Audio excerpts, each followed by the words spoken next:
안녕하세요. 사연에 빠진 아이의 DJ 민영입니다.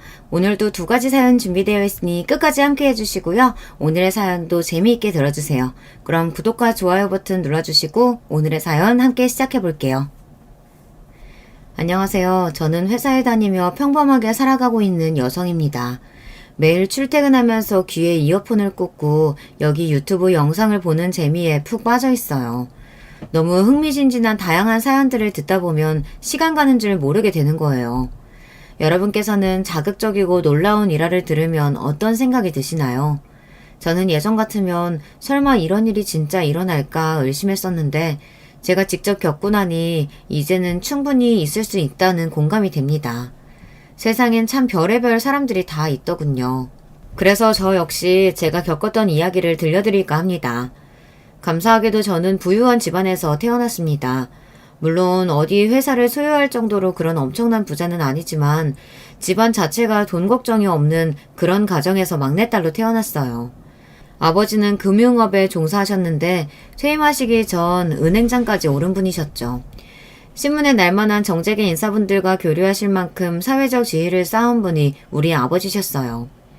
우리 때 아버지들은 보통 그러시듯 바깥일에 열중이신 아버지와 함께 놀이동산에 가거나 소소하게 쌓은 추억은 별로 없었습니다. 집에서 늘 과묵하셨고 어머님을 통해 자식들이 엇나가지 않게 뒤에서 지켜보시는 편이었죠. 그래서 아버지와 친하게 지낸 딸이라고는 할 수 없지만 왠지 아버지가 든든하고 좋았어요. 제 위에 언니와 오빠는 아버지의 기대에 부응해서 공부를 잘했는데요. 커서는 회계사와 증권사 직원이 되었습니다. 저는 특출난 능력이 없지만 막내딸이라 그런지 공부를 잘 못해도 크게 뭐라고 혼내시진 않으셔서 편하고 좋았습니다. 그럭저럭 4년제 대학을 졸업하고 취직하려고 나서니 그런 저를 아버지가 말리셨어요. 네가 월급 얼마나 받는다고 이 치열한 사회에 나가서 고생하려고 그러냐? 그저 좋은 남자 만나서 결혼하고 마음 편히 가정주부로 살면 그뿐이다. 엄마가 알려주는 대로 요리 강습이나 배우면서 집에서 있어. 네, 아버지는 참 보수적인 분이셨어요. 아버지 말씀이 처음에는 억울했어요. 하지만 몰래 2억 원의 취업 원서를 내는 족족 떨어지고 나니 저도 취업에 대한 마음을 금세 접고 말았죠. 결국 아버지 말씀대로 반백수로 집에서 지내고 있었습니다. 제 나이 27이 되어서부터는 본격적으로 주변에서 연결해주는 선자리에 나가기 시작했어요. 영화에서처럼 뜨겁고 열정적인 연애 한번 못해보고 이대로 유부녀가 되는 것이 억울했지만 그만한 남자를 만나봤어야 말이죠. 하지만 선자리가 아닌 우연한 기회에 제 마음을 달아오르게 만든 남자를 만나게 됩니다. 그날도 서울 시내의 호텔 라운지에서 맞선남을 기다리고 있었는데 무례하게도 약속 시간이 지나서 못 나온다고 펑크를 낸 것이에요. 무례한 남자 때문에 열이 받아있는데 다른 테이블에서 시끌시끌한 겁니다.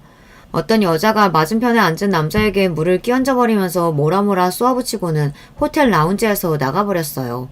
바람 맞은 것도 까맣게 잊고 그 재미난 광경을 보고 있다가 집에 가려고 하니 엘리베이터를 기다리는데 아까 물벼락을 맞은 남자가 옆에 서 있었습니다. 왜인지 그 모습이 모성애를 자극해서 전 처음 본 남자에게 그만 손수건을 빌려주었어요. 남자는 감사하다며 제 손수건으로 물을 닦고 나서 이렇게 말했어요. 아무리 열심히 해도 안 되는 일이라는 게 세상에 있나 봐요. 네? 아, 그렇죠. 여자분께 큰 실수하셔서 봉변당하신 게 아니신가요? 아, 아닙니다. 생각하시던 연인관계 같은 게 아니고 사업상 만난 자리인데 그분 성격이 좀 불같은가 봐요. 자기 마음에 안 드는 일이 있다고 물세례까지 받을 줄이야. 남녀 간의 사랑 싸움인 줄 알았더니 아니라는 남자의 해명에 왜 제 마음이 안심되는 걸까요? 우리는 집으로 돌아가는 길에서 대화를 하다 카페에 가서 차까지 마셨습니다. 그리고 어떻게 되었을까요? 그렇게 운명처럼 우리는 사랑하는 사이가 되었습니다. 늦바람이 무섭다고 만난 지 3달도 안 되었지만 우리는 결혼 이야기를 나눴어요. 그 남자는 한 건설회사에서 과장을 달고 있는 사람이고 예비시댁은 평범한 가정 같았어요. 나이가 이제 막 30을 넘긴 젊은 나이에 과장이라니 능력을 인정받은 모양이었어요. 제가 봐도 회사 일을 참 열심히 하긴 했죠. 그렇다고 해도 맞선 남자들에 비해 조건이라는 부분에서 분명히 부족한 것이 사실이었어요. 그래서 우리 부모님께 제가 연애하는 남자와 결혼하겠다고 말씀드리는 일이 큰 산처럼 느껴졌습니다. 그런 연유로 저는 부모님께 남자친구를 소개하는 일을 차일피일 미뤘어요.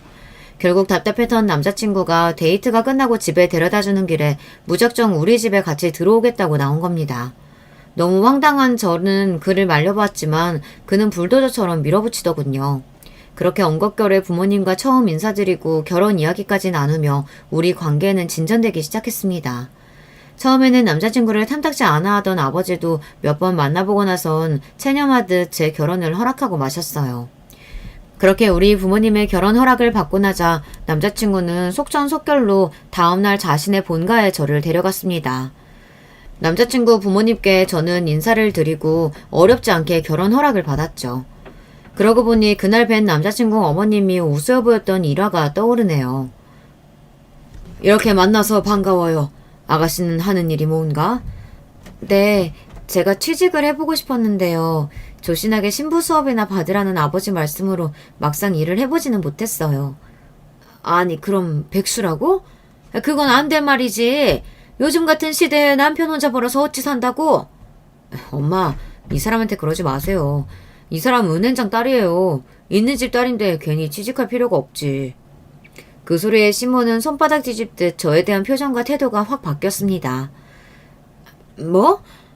아이고, 내가 그런지 귀한 딸도 못 알아봤구만. 내가 모르고 한 말이니 섭섭하게 생각하지 말아요. 가만, 내가 이러고 있으면 안 되지. 뭐 좋은 거 더 사서 상 차려야겠다. 갈비도 있고 잡채도 있는 소박하면서도 맛있는 밥상을 차려주시던 시몬은 갑자기 그때부터 음식을 더 내오시겠다며 분주하셨습니다. 전화로 회랑 대게찜까지 더 시키셨어요. 많이 못 먹는다고 지금 식사도 충분히 맛있다며 말려보았지만 시몬은 본인 뜻대로 하고야 마셨습니다. 와, 은행장 딸이라는 소리로 이렇게 대접이 달라지다니 좀 웃기고도 씁쓸했어요. 아버지의 그늘 외에 저라는 사람은 내세울 것이 없는 건가 하는 그런 마음이 들었기 때문이죠. 그렇게 양가의 허락을 받고 나니 남자친구의 추진력으로 우리는 2달 만에 결혼식을 올렸습니다. 그리고 남편과의 행복한 신혼생활을 꿈꿨지만 막상 현실은 달랐습니다. 건설회사 특성상 남편은 잦은 지방과 해외 출장까지 다니며 일이 바빠 보통 얼굴 보기가 힘들었으니까요. 일을 사랑하는 남편을 이해해보려고 했지만 홀로 독수공방하는 날이 많아지다 보니 우리는 아기를 갖기도 어려웠습니다. 이렇게 몇 년의 결혼생활 끝에 제 마음은 너무 황폐하고 외로워지고 말았어요. 그래서일까요? 저도 모르게 드라마에 나오는 의부증 환자 같은 일도 벌어졌답니다. 얼마 전 남편은 은행장이었던 아버지의 도움으로 회사에 큰 공을 세워 상무까지 초고속 승진했습니다. 임원이 되자 기사 딸린 차에 개인 비서까지 생기며 더 좋은 혜택들이 생겼어요. 어느 날 남편의 심부름으로 개인 비서인 최 비서가 우리 집에 들렀습니다. 그때 처음으로 본 최 비서의 모습에 저는 할 말을 잃고 말았어요. 굽이 10cm는 좋게 되는 뾰족 구두를 신고 하체 라인이 훤히 드러나는 딱 붙는 H라인 치마를 입은 그녀는 정말 화려한 생김새의 야한 여자였습니다. 글쎄 위에 입은 셔츠는 단추를 3개나 풀러 가슴골이 보이기까지 했거든요. 눈웃음을 치며 말투도 요상한 것이 회사보다는 술집에 어울리는 여자 같았죠. 그날 퇴근하고 온 남편에게 비서의 흉을 좀 봤습니다. 당신 비서는 왜 그렇게 술집 여자같이 하고 다니는 거야? 최 비서에게 복장 주의를 좀 줘야겠어. 외부인이 보면 저런 비서 데리고 다니는 당신을 어떻게 생각하겠어요? 참나, 아줌마 생각하는 것 하고는. 그런 막장 드라마 좀 그만 봐라, 교양 없이. 최 비서가 과하게 예쁘고 섹시하지. 그래서 최 비서랑 나랑 뭘 어쩐다고 색안경 끼고 보는 거야? 어머, 당신 요즘 갈수록 말이 지나치네? 나는 경제인 안사람들끼리 모이는 연합회에서 총무도 맡고 있고 독서 모임부터 해서 교양이나 문화 쪽으로는 여러모로 당신 못지 않아요. 내가 막장 드라마 상상하는 게 아니고 옷을 고쳐 입으라고 상사로서 이야기할 수 있잖아. 그게 어려워? 사무인 내가 해줄까요? 알겠다고. 그 사람 참 빡빡하게 구네. 최 비서한테 복장 단단히 하라고 말하면 될 거 아니야. 이래서 너무 있는 집 여식이 안사람으로 들어오면 남편을 쥐어잡고 살 거라고. 그렇게 걱정했던 우리 엄마 말이 맞았네. 아니, 뭐라고요? 전 너무 어이가 없었습니다. 결혼 전 저와 우리 부모님 앞에서 그리 공손하고 겸손한 척 하시던 시모가 뒤로는 남편에게 그런 험담이나 해댔다니 말이에요. 비서의 일은 그냥 제가 예민하게 굴었을 수도 있다고 생각하고 넘어갔습니다. 저는 얼마 뒤 대학 동창이었던 친구 기영이의 연락을 오랜만에 받았어요. 기영이는 중학교 때 친구였다 외국어 고등학교로 진학하는 바람에 헤어졌었죠. 그런데 대학교에 와서 우연히 다시 만나면서 더 친하게 지냈던 친구입니다. 기영이는 그동안 외교관 후보자 선발 시험을 준비하고 있었거든요. 그런데 이번에 하는 이야기를 들어보니 아버지가 돌아가시면서 집안 사정이 어려워져서 고시 준비를 접고 취업을 해야 하는 상황에 놓인 겁니다. 아버지 상당해서 마음도 안 좋을 텐데 어려운 집안 사정까지 덮치니 안타깝다. 아, 내가 우리 남편 회사에 수시 채용 있는지 한번 알아볼게. 아니야, 나위에 그렇게까지 해줄 필요는 없어. 너희 남편도 불편할 텐데. 불편하긴 무슨. 끝발 있는 남편 이럴 때 한번 써먹는 거지 뭐. 너는 더 기운내서 어머님 잘 챙겨드리고 곧 면접날 정해지면 연락할게. 기영이는 저에게 고마워했지만 제 생각과 달리 면접 기회를 얻기란 쉽지 않았습니다. 여보, 나한테 학벌도 좋고 똑똑한 친구가 하나 있는데 당신 회사에서 쓰이면 좋겠어. 낙하산 아니고 수시 채용 면접 기회라도 주면 안 될까? 이름이 뭔데? 강기영. 뭐야, 남자친구였어? 됐어, 당신도 참. 유부녀가 남자 동창 취직 자리를 남편에게 알아봐달라는 게 너무 뻔뻔한 거 아니야? 상무인 내가 우리 회사에서 입지라는 게 있어. 청렴하고 반듯한 내 이미지에 누구 하나 꽂아줬다는 소문이라도 나봐. 그런 청탁은 다시는 나한테 하지 말라고. 남편은 이렇게 제 부탁을 매몰차게 거절했습니다. 나만 믿으라며 기영이에게 설레발 쳤는데 면접이 어렵게 됐다고 말하기 난감했지만 착한 내 친구는 괜찮다며 안 그래도 공채 시험에 도전할 예정이었다고 말했어요. 다행히 몇 달 뒤 기영이는 남편 회사의 인사팀에 합격했다며 기쁜 소식을 전해주었죠. 그렇게 한동안 시간이 지나고 저는 중요한 사람의 부고를 받게 되었습니다. 바로 남편의 상사이자 10여 년 동안 상사직을 맡아온 분의 장례식이었죠. 왕성하게 활동하던 50대의 젊은 분이 급성 심장마비로 안타깝게 되었습니다. 저는 전임 사장의 장례식장에서 조문을 드리고 식탁에 앉아 혼자서 육개장을 먹고 있었어요. 남편은 함께 온 제가 혼자 밥을 먹든 뭐라든 신경도 쓰지 않았어요. 그곳에 온 회사 사람들, 동종업계 기업인들을 맞이하고 인사다니며 바빴기 때문이죠. 그리고 이미 그곳에 와 있던 기영이는 저를 발견하고는 제 테이블에 같이 앉아주었습니다. 그런데 사장님이 왜 갑자기 심장마비? 지병이 있으셨나?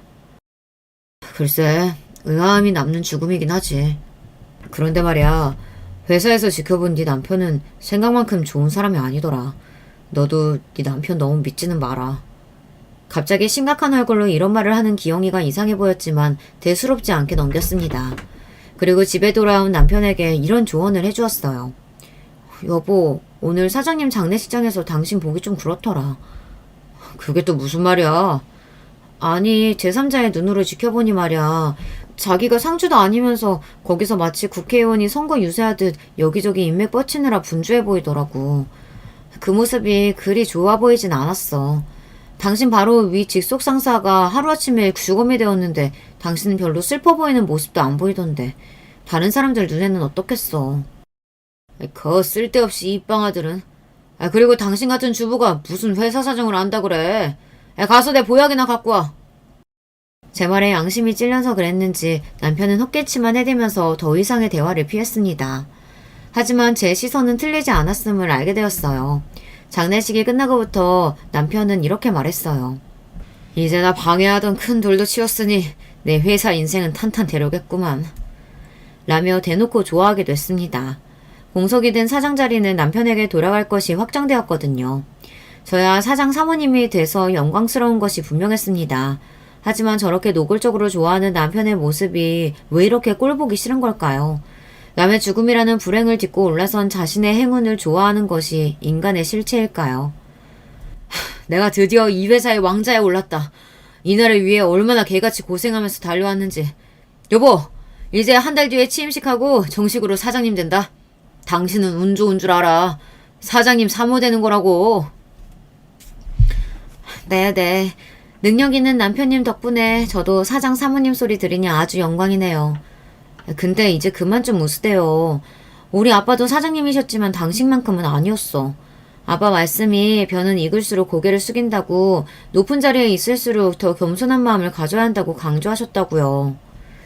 남편은 제 잔소리가 듣기 싫다는 듯 귀를 파면서 얼굴을 찡그렸습니다. 아참, 취임식이면 나는 뭘 준비해야 하나요? 직원들에게 돌릴 떡이라든가. 들뜬 건 당신이구만. 당신은 취임식에 올 필요 없어. 네? 아니, 왜요? 우리 아빠 사장 취임식 때 엄마는 물론 나랑 오빠까지 다. 글쎄, 사장 취임식이 무슨 결혼식이라도 되는 줄 알아? 왜 드레스 빼입고 당신부터 온 가족이 총출동하는 건데? 내 사장 취임식은 그렇게 어중이 떠중이들 다 오는 그런 행사로 하지 않을 거야. 우리 채비서가 그랬어. 사장 취임식은 격조 있고 품격 있게 회사 요직 핵심 인력과 정재계 인사만 초청해서 아주 프라이빗하고 최고급으로 치를 거라고 말이야. 그렇지만 호사다마라고 했던가요. 남편의 취임식으로 설레하던 와중 갑자기 우리 아버지의 사망 소식을 듣고 말았습니다. 골프 여행차 제주도에 가셨다가 교통사고로 그만. 갑작스러운 보고 소식에 제 친구 기영이는 한달음에 달려왔지만 어찌된 일인지 제 남편은 당최 보이지 않았어요. 당장 장례식을 치러야 할 상주 중 하나인 남편이 없어 급한 마음에 아까부터 장례식 일을 돕고 있던 기영이에게 부탁했습니다. 기영이는 어떻게 남편의 행방을 알았는지 1시간여 만에 남편과 함께 왔습니다. 너무 원망스러운 마음에 남편의 가슴팍을 치며 울었습니다. 내가 얼마나 힘들고 외로웠는지 알아요? 남편이란 사람이 지금까지 어디 있었어? 그런데 제 눈에 들어온 것은 남편 목과 가슴팍 주변의 수많은 입술 자국들. 하지만 그때 저는 아버지의 죽음으로 경황이 없어서 그냥 지나치고 말았어요. 나의 든든한 버팀목이었던 아버지의 상을 치르고 겨우 정신을 추스리며 여러 날이 지났습니다. 바로 남편의 사장 취임식이 코앞으로 다가왔어요. 당신은 얼마 전 부친상도 있었고 하니 무리하지 말고 오늘 취임식에는 오지 마. 취임식 당일 이렇게 말한 남편은 콧노래를 부르면서 출근했습니다. 아직 저는 그 슬픔 속에서 벗어나지 못했지만 남편을 위해 의연히 일어나서 취임식에 갈 채비를 했죠. 취임식에 도착해 일부를 하는 동안 남편에게 아는 체하지 않고 인파 뒤에서 혼자 남편의 사장 취임을 진심으로 축하하고 있었습니다. 그리고 이부를 시작하기 전 쉬는 시간에 축하 선물을 들고 남편 앞에 나타나서 놀라게 해주고 싶었어요. 사장실에 혼자 있을 것 같아 사장 비서실로 향했습니다. 사장실에 가기 위해 사장 비서실을 통해서 들어가야만 했거든요. 아버지 유품이니 골동품. 늘 남편이 탐내던 건데 받고 얼마나 좋아할까? 회사에서는 들을 수 없는, 아니 들려서는 안 되는 그런 소리였습니다. 저도 모르게 도둑고양이처럼 사장실 문틈으로 몰래 그 안을 지켜보게 되었습니다. 그리고 보여지는 광경에 분노를 억누를 수 없었죠. 남편은 자기 비서와 사장실에서 서로 입을 맞추고 있는 게 아닙니까? 그동안 남편과 비서가 이런 관계였다니 너무 뼈나면서 어이없는 행태라서 실소가 나올 것 같았어요. 남편이 출장 다니면서 비서와 놀아났던 이야기, 또 따로 미월 여행까지 했던 이야기들이 흘러나왔습니다. 일도 하고 재미도 보고 아주 꽉 먹고 알 먹고 둘이 신나게 놀아났겠죠. 자, 이제부터 취임식 이브는 더욱 흥미진진하게 꾸밀 예정이에요. 제가 오늘 오신 손님들을 모두 남자분들로 초대한 이유가 다 여기에 있어요. 다들 양복 입고 점잠 빼고 있지만 이렇게 흥이 오를 때면 젊고 예쁜 여자들 찾는 게 사내들이죠. 그래서 쓸데없는 사람들은 1부 끝나고 죄다 보내고 다른 은밀한 곳에 힘 있는 손님들만 모셔서 특별하게 놀 거예요. 이제 곧 그 손님들 모실 예쁜 아가씨들 올 시간이네요. 이런 일은 비서인 저에게 맡기시고 사장님은 어떻게 하면 회사가 더 커질 수 있을지 그런 중요한 이야기 손님들하고 나누고 계세요. 역시 미모만 출중한 게 아니야. 이 똑똑한 머리 어쩔 거야. 그렇지. 사내놈들이 원하는 건 다 한 가지지. 재미없는 취임식을 예상하고 왔을 텐데 2부 행사 보면 다들 좋아 죽을걸? 그럼 내가 그 자리에 쓱 우리 회사 수주건이랑 건축허가 청탁하면 더 잘 먹혀들겠지? 은행장 딸인 아내는 고리타보는 말만 늘어나서 진저머리가 다 났어. 나에게 걸맞는 여자는 채비사뿐이야. 아유, 이쁘고 깜찍한 곳을 어쩌면 좋지. 가만, 2부 행사까지 시간 좀 남지? 그러면 그 시간 동안 우리... 남편은 커다란 사장 소파에 채비사를 넘어뜨리고 그 위로 포겠습니다. 저는 더 이상의 광경을 지켜볼 엄두가 나지 않았습니다. 그렇지만 그렇다고 저 두 년놈들을 가만둘 생각은 추워도 없었어요. 그 둘이 포개져 있는 모습을 몰래 핸드폰으로 사진 찍었습니다. 그때였어요. 찰칵하는 카메라 소리가 났지 뭐예요. 미처 핸드폰 카메라 소리를 예상하지 못한 저는 너무 놀라서 어쩔 줄을 몰랐습니다. 이윽고 사장실 문을 벌컥 연 남편과 저는 딱 마주치고 말았어요. 뭐야? 당신이 왜 여기? 지금 우리 다 본 거야? 그래. 너희들이 뭐하고 있는지 다 내 눈으로 지켜봤다. 하도 기가 막힌 장면이길래 사진까지 찍어놨지. 참, 그러게 오지 않아도 된다고 그렇게 이야기했는데 취임식에는 못하러 와서. 지금 그게 무슨 소리야? 당장 무릎 꿇고 내 앞에서 사과부터 해야 하는 거 아니야? 그러게요. 사모님은 초대받지도 않은 취임식에 괜히 오셔서 이런 걸 직접 보고 그래요. 미안하게. 당신 남편이 내 남자가 된 건 이미 한참도 더 된 일이야. 괜히 본처 행사하려고 들지 말라고. 늘 생글생글 웃어가면서 친절하게 대하던 채 비서는 내 앞에서 아주 표독스러운 불륜녀로 돌변하고 말았습니다. 채 비서 말이 맞아. 당신이 본 그대로지. 우리 서로 사랑하는 사이니까 들통난 마당에 우리 관계 숨길 생각은 없어. 미안하지만 당신 남편이 이제 사장도 됐고 당신이나 당신 아버지 눈치 볼 필요 없으니까 당신이 이렇게 알게 됐으니 오히려 잘 됐다. 내가 이렇고 저렇고 설명할 필요도 없겠네. 이제는 너같이 늙은 곰탱이는 필요 없으니까 이혼해. 남편의 불륜 광경을 목격하는 것만으로도 기야말 노릇인데 뻔뻔하게 굴며 제게 이혼을 종용하는 남편은 상상할 수도 없는 일이었습니다. 저는 하늘이 노래지는 것만 같았어요. 현실이 아니라 꿈만 같았죠. 그것도 최악의 악몽이요.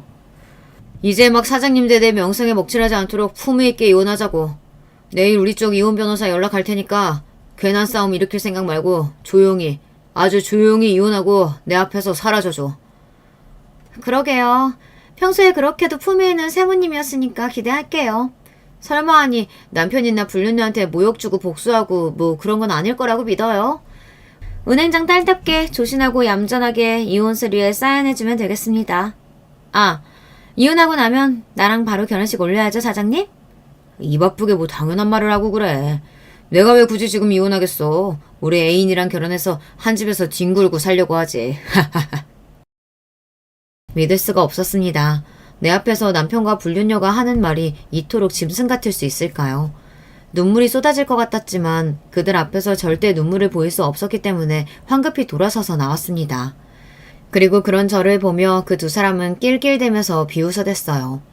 사장실에서 달려나오자마자 저는 친구 기영이를 찾았습니다. 기영이는 로비에서 어떤 사람들과 조용히 의논하고 있었죠. 기영아, 글쎄 남편이 말이지.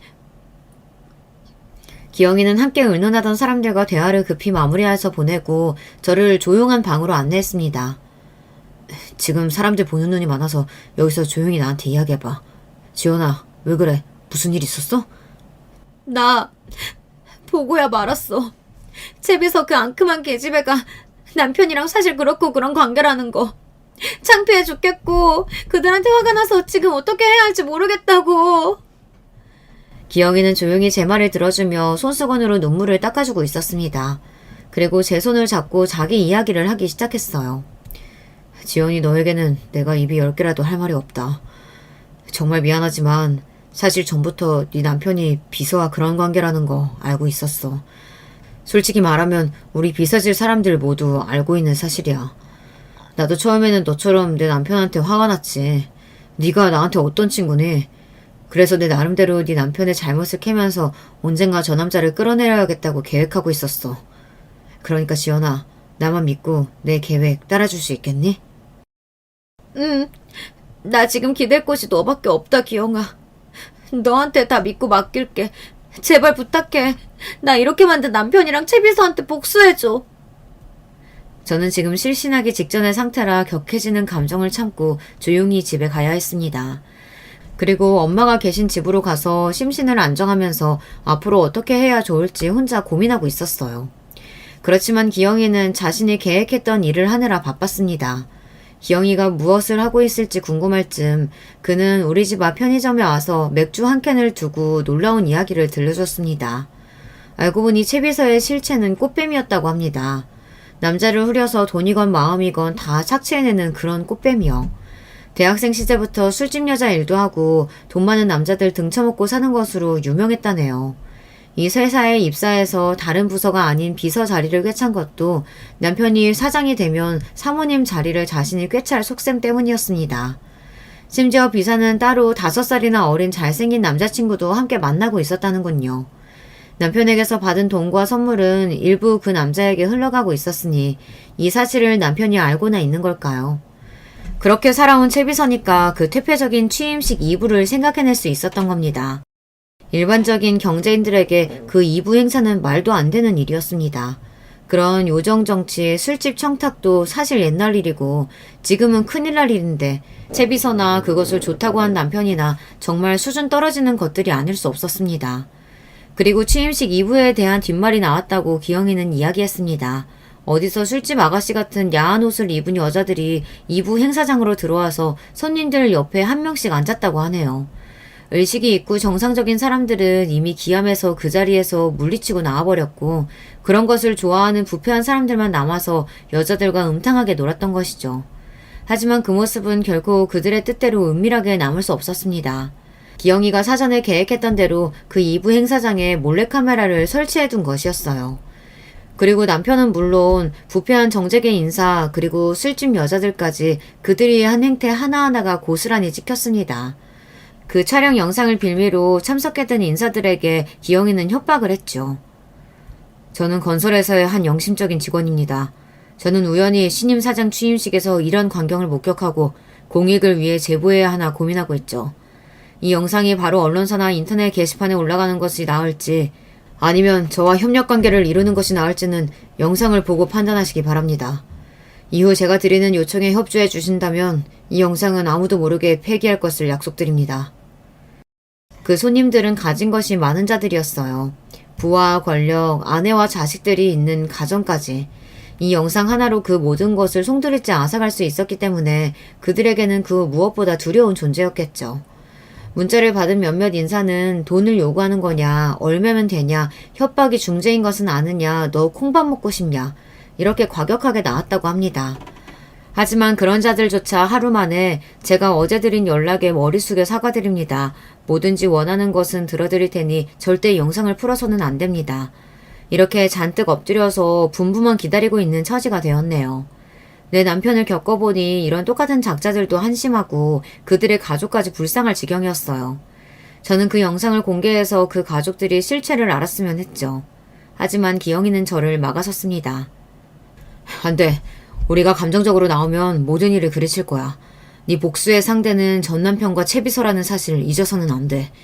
그 영상은 절대로 세상에 나와서 안 될 판도라의 상자지. 기영이의 말은 현명했습니다.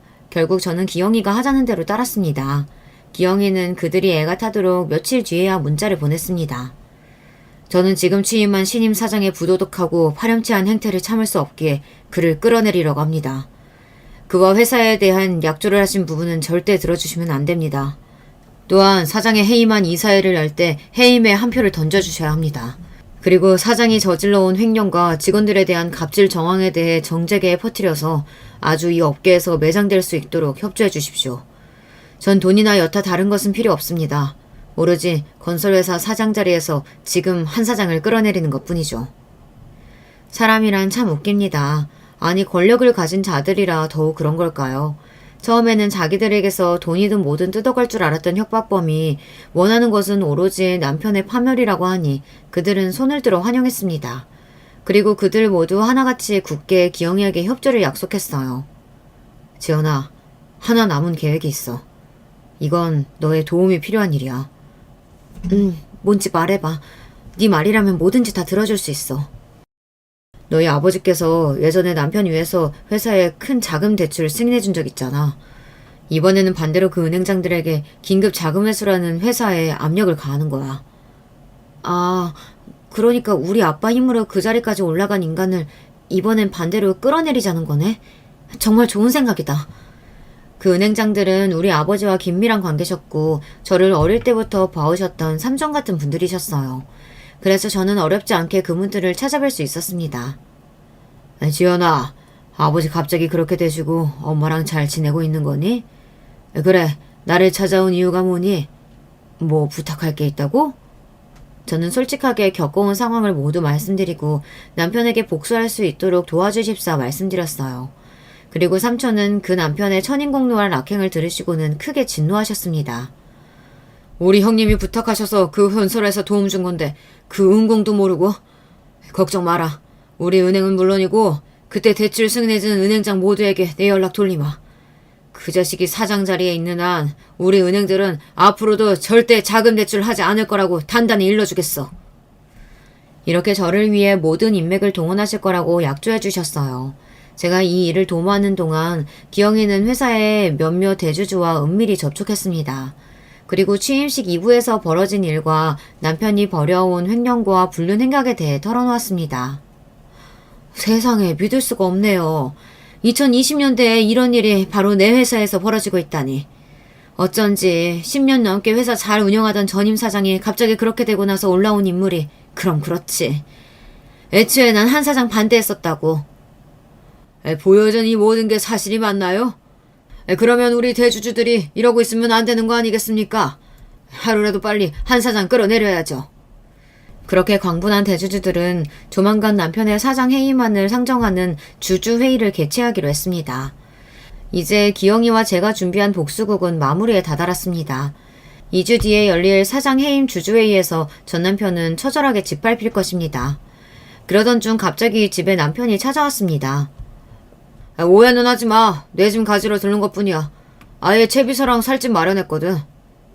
그렇구나. 그럼 다 가져가 네 물건들. 어차피 이 집은 우리 부모님이 해주신 거니까 넌 몸만 빠져나가면 되겠구나. 뭐야, 당신 같이 살던 남편이 나가는데 아주 평온하다? 뭐 그 사이에 딴 놈이라도 생겼냐? 아, 그 강기영인가 하는 그 친구놈이랑 그렇고 그럼. 그래, 내가 전부터 그놈 이야기할 때 알아봤어. 얌전한 척 조신한 척은 다 해놓고 너도 결국은 나랑 똑같은 거잖아. 똥눈에는 똥밖에 안 보인다더니 당신이 그 똥이구나. 기영이랑 나는 너랑 채비서 같은 그런 더러운 관계 아니야. 어려울 때 서로 도와주는 진짜 친구. 당신같이 더러운 사람은 그런 친구가 주변에 없어서 이 마음 이해하지 못하겠지만 말이야. 아, 당신 이혼 변호사 왔길래 우리 측 이혼 변호사 붙여줬어. 아마 당신이 요구하는 건 하나도 당신 뜻대로 안 될 거야.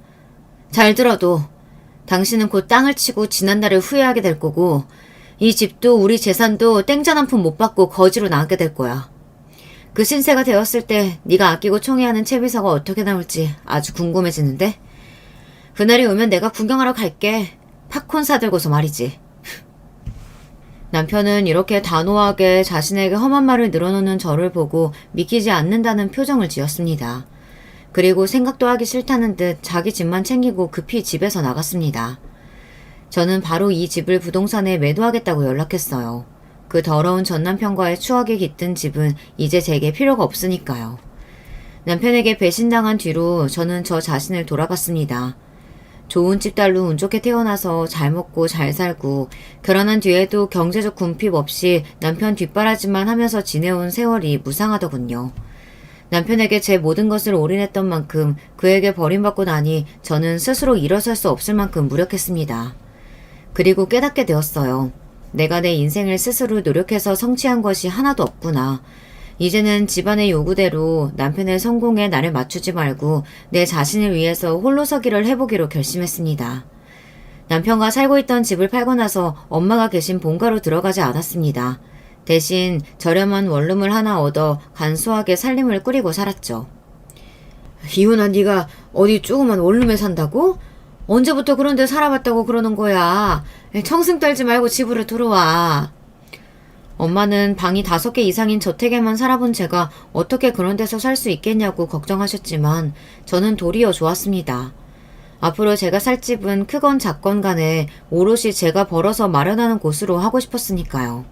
그리고 기영이는 저의 홀로서기를 크게 응원해 주었어요. 난 진작에 널 알아봤어. 중학교 시절 다른 친구들은 네가 있는 집 딸내미라 새성물정 모른다고 했지만 넌 그때부터 강단 있고 친구도 도와줄 줄 아는 멋진 친구였거든. 지금이라도 너의 진정한 독립 축하하고 응원해. 저는 천군만마를 얻은 듯 자신감이 생겼어요. 그리고 경력 하나 얻지만 제가 할 수 있는 일을 찾아 배우고 취직을 준비하고 있었습니다. 가진 것은 별로 없지만 저는 그 어느 때보다 당당한 여자가 되어 있었어요. 그렇게 제 인생을 읽으면서 하루도 잊은 적은 없습니다. 바로 남편과 불륜녀에 대한 복수 말이죠. 드디어 주주총회의 날이 밝았습니다. 저는 주주총회에 참석할 수 없었기 때문에 기영이는 특별히 영상통화로 저에게 은밀히 이 멋진 광경을 보여주었습니다. 주주들이 모여있는 자리에 남편이 씩씩대며 들어왔어요. 저는 오늘 이 회의가 열린 것에 깊은 유감을 갖고 있습니다. 이것은 신임 사장을 노리는 중상모략에 불과하다는 말입니다. 하지만 우리에게는 증거가 있습니다. 강비서, 보여주세요. 이윽고 기영이는 큰 화면에 전 남편이 회사의 자금을 횡령했던 일과 그에 대한 증거 자료를 보여주었습니다. 저건 회사 운영하다 보면 흔히 있는 수준입니다. 제 이익을 위한 횡령이 아니라고요. 이것이 끝이 아닙니다, 사장님. 더 많은 것들이 준비되어 있으니까요. 남편은 기영이를 죽일 듯이 노려보고 있었습니다. 다음은 취임식 2부 동영상 자료인데 이 자리에서 틀어도 괜찮으시겠습니까? 그 말에 놀란 전 남편은 뛰어나가서 기영이가 들고 있던 조작 리모컨을 번개처럼 빼앗았습니다. 아니요! 이런 건 보실 필요 없습니다. 이 모든 영상은 강비서가 벌인 모함입니다. 강비서는 내 아내를 좋아해요. 그래서 나를 파멸해. 잠깐만. 그 영상이 뭐든 나는 상관없고 한 사장이 장기 불륜녀 때문에 조강지처와 이혼한다고 들었습니다. 맞죠? 이거 참 곤란하군요. 나는 한 사장 보고 그 큰 금액을 회사에 대출해준 것이 아니에요. 당신 장인어른에게 내 신세진 것들이 있어서였지. 그러니 오늘 내로 우리 은행 대출 300억 당장 회수해 주시오. 그리고 다른 은행장들도 들불처럼 여기에 거들었습니다. 아니, 이렇게 우리 회사에 대출해준 은행장들이 하나같이 회수하려 들면 우리 회사 부도나는 거 아닙니까? 그럼 큰일이죠. 은행장님, 저 한 사장만 끌어내리면 긴급 회수는 없던 일로 해주실 수 있겠습니까? 물론입니다. 그리만 해주신다면 지금 이자는 잘 갖고 있는 회사니 당장 내일 회수하라고는 못하겠지요. 그럼 다행 아닙니까? 저 한 사장만 해임하면 우리 회사는 살아날 수 있어요. 더 이상 볼 필요도 없었습니다. 주주들은 100% 찬성으로 한 사장 해임안을 통과시켰고 이제 전 남편은 사장 자리에서 불명예스럽게 내려오게 되었으니 말입니다. 이럴 수는 없어. 내 청춘을 모두 바친 회사야. 이렇게 물러날 수 없다고. 모든 주주와 은행장들이 떠난 텅 빈 회의실에 남편은 홀로 남아있었어요. 기영이는 조용히 남편에게 가서 저와 하고 있던 영상통화를 보여주었습니다. 전 남편, 내가 팝콘 사들고 가지는 못해서 영상통화로 처음부터 끝까지 다 지켜봤어. 어때? 내 말에 틀림이 있었어? 이 사악한 여자, 네가 나를 이렇게 망쳐놓고 너는 무사할 줄 알아? 강비서 너는 잘 될 것 같냐고? 나도 내 사람들이 있고 회사에 힘이 있어. 이대로 물러설 줄 알아? 남편은 한 마리 야수처럼 분노에 휩싸여서 나와 기영이에게 막말을 퍼붓던 중이었어요. 갑자기 회의실로 최비서가 들어왔습니다. 그 말이 사실이에요? 사장님 해임됐다는 게 이게 말이 되냐고요? 모두 사실이고 앞으로 한 사장님은 사장은커녕 이쪽 업계 어디에서도 불러주는 곳이 없을 거야. 업계 전체에 아주 악질의 저질로 소문이 나버렸거든. 뭐라고? 나 이딴 남자한테 죄다 투자하고 있었던 거야? 어이가 없네. 아우 짜증나. 최비서, 너는 나 버리지 않을 거지? 우리는 진짜로 사랑하는... 사랑? 지랄하고 있네. 사장 자리에서 떨어지고 이제 어디 취직도 못한다면서. 그럼 무능한 논팽이한테 내가 왜 붙어있니? 역시 이제야 최비서, 아니 최명이 네 본색을 드러내는구나. 아니, 내 본명을 어떻게 알고... 그래도 내 친구의 전 남편이고 한 달 정도 사장으로 살았던 사람이니 제가 알아낸 사실 하나 알려드리죠. 최비서, 아니 최명희 씨는요, 나이도 경력도 속인 가짜입니다. 27살이 아니라 34살이고 대학 다닐 때부터 룸사롱에서 술 따르던 여자예요. 돈 많은 아저씨들 물어서 용돈 받아먹고 살던 애가 회사에 처음 취직한 것도 다 그 돈 많은 오빠 덕분이지 아마? 누구 돈 많고 멍청한 남자 하나 꼬셔서 팔자 고치려고 회사 들어왔겠죠. 이런 재수가 없으려니까 이딴 회사 그만두면 그만이지. 한 사장 당신도 나한테 이제 연락하지 마. 구질구질하니까. 어디 해외여행이나 나가야겠다. 스트레스 받아서 피부 다 상하겠네. 그리고 최비서 혼자 호련히 떠나는 것이 아니겠습니까? 남편은 머리를 쥐어뜯으며 소리를 질러댔어요. 이 현실을 믿을 수 없어 몸부림을 쳐대고 있었습니다. 기영아, 그만 됐어. 이제 영상통화 끊자. 그런 전 남편의 모습을 끝으로 다시는 전 남편을 보지 않았습니다. 이후에 어느 날인가 저에게 전화도 걸었던 그이지만 저는 한 번도 전 남편의 전화를 받지 않았습니다. 목소리를 들어봐야 뭐가 좋을까요? 저에게 원망을 퍼붓고 욕하는 것을 듣기 싫었고 자신의 잘못을 뉘우치고 후회한다 해도 저는 그에게 요만큼의 여지를 줄 생각도 없으니까요. 어느 날인가 시모가 연락해서 저에게 자기 아들의 인생을 파탄냈다며 저에게 온갖 욕과 저주를 퍼부었죠. 네가 내 아들 사장 자리에서 끌어낸 장본인이라던데 그게 진짜냐? 그러고는 못 산다. 내가 부적 써서 너에게 저주 퍼부을 거야. 내 아들 신세 망친 네 앞길도 절대 순탄치 않을 거라고. 잘난 아들 하나 보고 사시는 평범한 어머니이니 제가 얼마나 미워 보이실까요? 전 남편의 불륜과 저에게 했던 잘못은 그저 시모에게는 티끌과 같겠죠. 그래서 이러쿵저러쿵 설명도 드리지 않고 조용히 말씀을 듣다가 통화를 마쳤습니다. 이렇게 전 남편과의 파란만장했던 결혼은 끝을 맺고 말았습니다. 한때 누구나 부러워할 결혼도 하고 회사의 사장 자리에까지 올랐지만 한순간에 나락으로 떨어진 불쌍한 한 남자에 대한 이야기이기도 하죠. 그렇지만 그런 인간과 살아온 세월을 어떻게 보상받아야 할지 모르겠어요. 지금도 자다가 벌떡벌떡 깹니다. 제 청춘이 너무 아깝고 억울해서요. 그렇지만 이혼녀 딱지 붙이고 청승맞게 살고 있진 않았습니다. 그렇게 기구한 저에게 얼마 전 축하받을 만한 일이 생겼거든요. 제가 가고 싶은 회사에 취직하게 된 거예요. 경력도 없지, 나이도 많지, 신입으로 지원하는 저를 두고 면접관님들은 이상한 눈초리를 보냈어요. 그리고 저는 솔직히 밝혔습니다. 못된 남자에게 꼬여서 취직도 못해보고 결혼한 뒤 허송세월을 보낸 그 이야기를요. 처음 면접관님들은 제가 솔직하게 사적인 이야기를 하니 놀라셨던 것 같아요. 그래서 면접 마치고 나오며 여기도 떨어졌구나 싶었지만 그래도 속은 시원했습니다. 그런데 의외로 저에게 함께 일해보자고 손을 내밀어준 것이에요. 이 기쁜 소식을 우리 부모님 그리고 친구 기영이에게 전해주었습니다. 소식을 전한 다음날 저녁 기영이는 꽃 한 다발을 들고 제가 사는 원룸 앞에 찾아왔어요. 그리고 축하 저녁을 사주겠다며 저를 파스타 식당으로 데려갔죠. 내가 아직 능력이 부족해서 고급 레스토랑은 못 가고 대신 파스타 집에 왔어. 우리 고급진 지원이 입에 맞을지 모르겠네. 야, 장난치니? 나 요즘 맨날 혼자 밥 해먹고 반찬 없을 땐 김에 밥 싸먹는단 말이야. 이 파스타 얼마만이냐? 너무 맛있겠다. 너의 첫 취직 진심으로 축하한다. 그리고 나도 축하해줘. 회사에서 비서실장으로 승진했거든. 오, 정말이야? 역시 회사에서도 너의 능력을 알아주는구나. 잘됐다. 어머님 진짜 좋아하시겠다. 맞아. 우리 엄마가 그 소식에 눈물을 흘리셨지.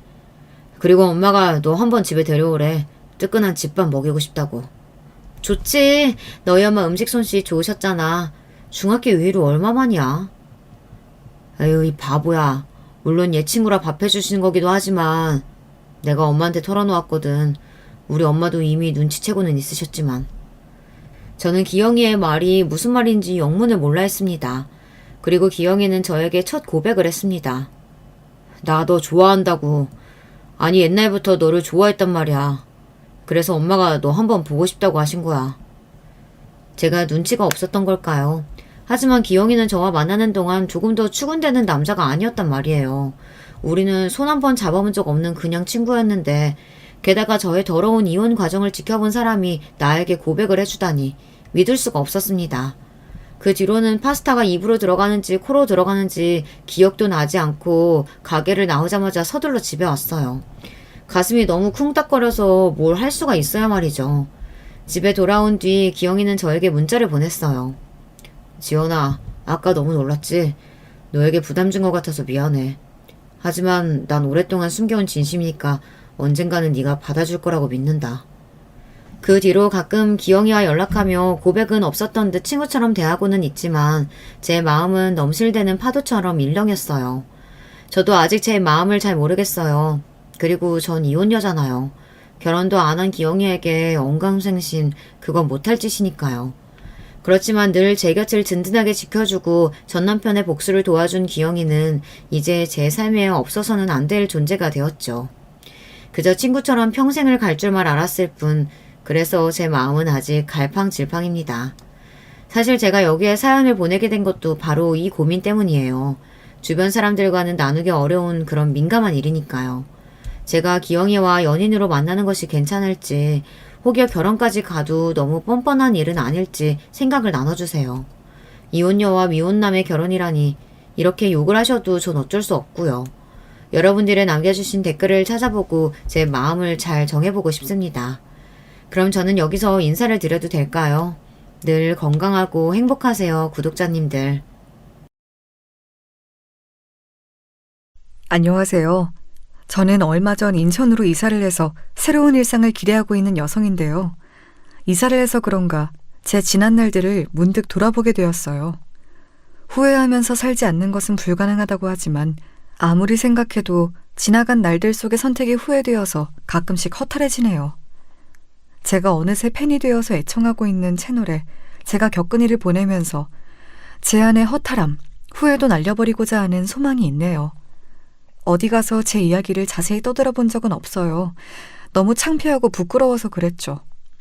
저는 나이 30이 되던 해 일기예보에도 없었던 비가 갑작스레 내렸던 초여름의 어느 날에 결혼식을 올렸었답니다.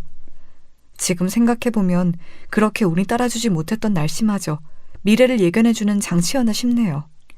남편하고는 3년여를 사귀었어요. 정말로 3년 기간을 꽉 채워서 연애한 건 아니었고요. 남편이 지방으로 근무지를 1년 옮겼던 적이 있었기 때문에 이 1년은 장거리 연애하는 사이였죠. 뿐만 아니라 제가 반년간 일본에 가서 일을 하기도 했었네요. 그래서 사실상 마음만 먹으면 언제든 얼굴을 볼 수 있을 정도로 가까운 연애는 1년 반 정도를 했다고 봐야 하는 것 같아요. 제가 이 이야기를 왜 드리는가 하면요. 우리나라는 아직 동거의 보수적인 사회잖아요. 그럼에도 젊은 사람들 중에서는 결혼 전에 동거를 해봐야 상대의 진면목을 알 수 있다. 이렇게 생각하는 경우가 많다는 거죠. 이게 왜 그렇겠나요? 같이 살아봐야 데이트만 해댔던 연애에서는 몰랐던 진짜 백이 상대의 모습을 안다는 거예요. 심지어 저는 남편하고 장거리 연애를 했던 기간이 꽤 되었기에 상대를 잘 몰랐어요. 바보같이.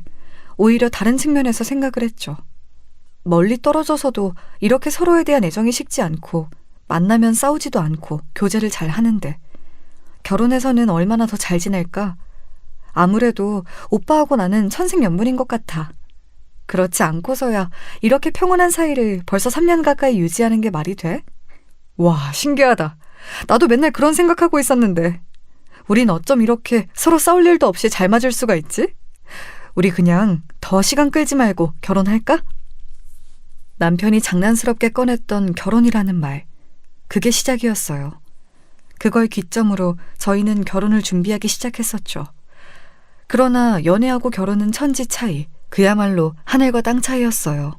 저는 결혼을 하고 나서야 어째서 결혼은 미친 짓이다라는 말이 오죽하면 있는지 알게 되었습니다.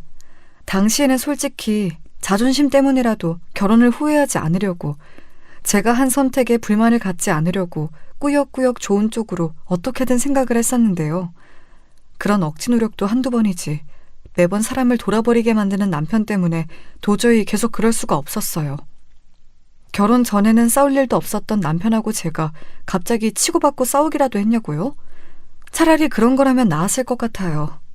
치사하게 남편이 먹을 것 가지고 쪼잔하게 굴면서 사람을 서럽게 만든 게 문제였기 때문이죠. 여성이라면 누구나 생리를 겪으니까 생리통에 공감하시는 분들 많으실 거예요. 제가 간혹 컨디션에 따라서 이 생리통이 엄청 심해지는 사람이었는데요. 밥도 안 넘어가고 빈속에 계속 헛구역질을 하는 수준이었어요. 생판 남이라도 얼굴이 창백하게 질려서 그렇게 아파하고 있으면 신경 쓰이지 않나요? 그게 보통 아니에요? 그런데 남편은 너무 특이한 사람이었습니다. 나 집에 온 것도 모르고 이불 속에서 끙끙 앓고 있네. 당신 또 생리통인지 뭔지 그거야?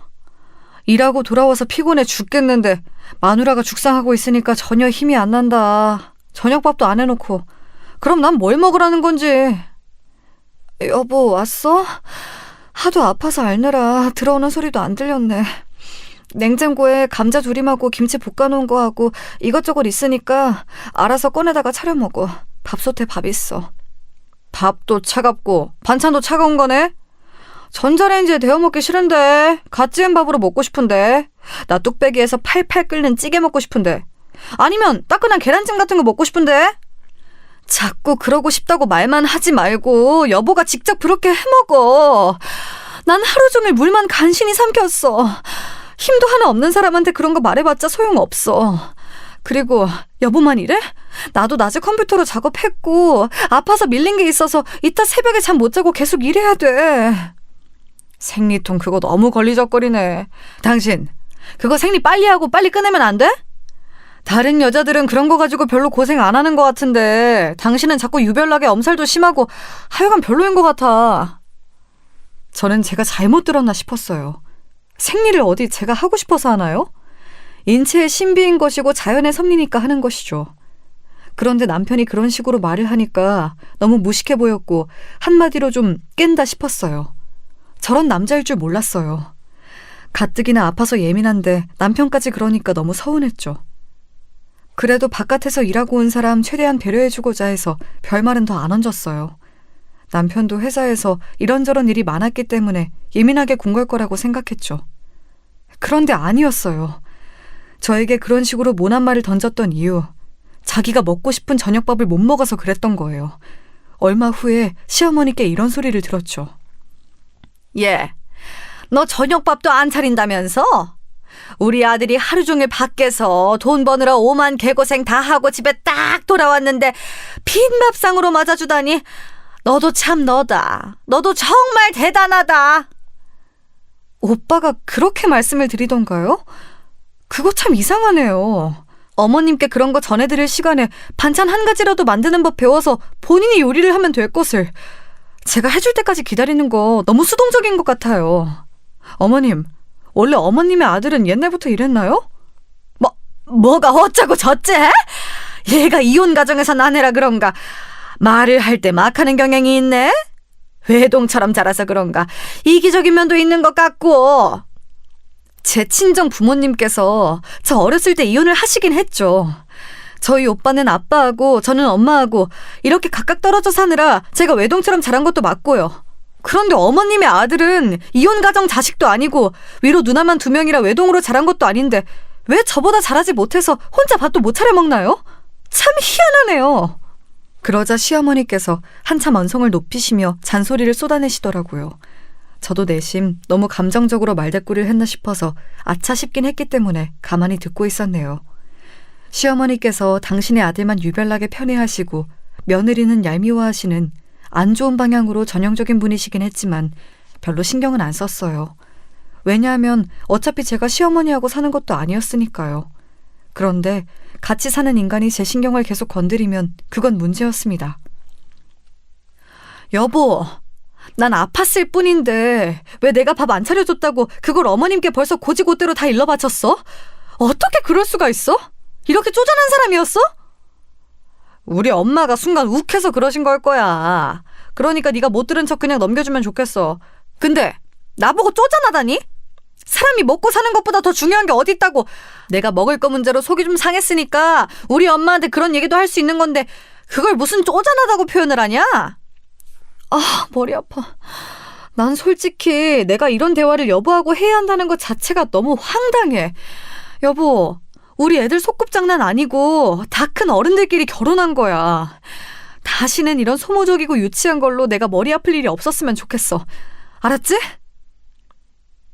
나는 그냥 일하고 돌아와서 그날 허기졌던 게 싫었던 것뿐인데 내가 뭘 잘못한 건진 모르겠지만 네가 기분이 안 좋다니까 내가 네 말을 따를게. 내가 양보하지 뭐. 나는 아량이 넓은 남자니까. 이때부터 뭔가 느낌이 싸했어요. 이 남자 화법이 대체 왜 이럴까? 분명히 같은 주제를 가지고 대화란 걸 하고 있는데 왜 겉도는 느낌일까? 그런 인상을 받긴 했었어요. 제가 너무 신경 쓸 요소가 많아서 스트레스를 받았는지 다음에는 아예 생리 시작하기 전에 일어나는 배란통도 무척 심하더라고요. 진통제를 먹어도 아파서 끼니도 못 챙겨 먹다가 양배추가 위장에 좋다는 게 문득 생각이 났어요. 양배추를 쪄서 밥에다가 간장 찍어 싸먹으면 간단하게 좋을 것 같더라고요.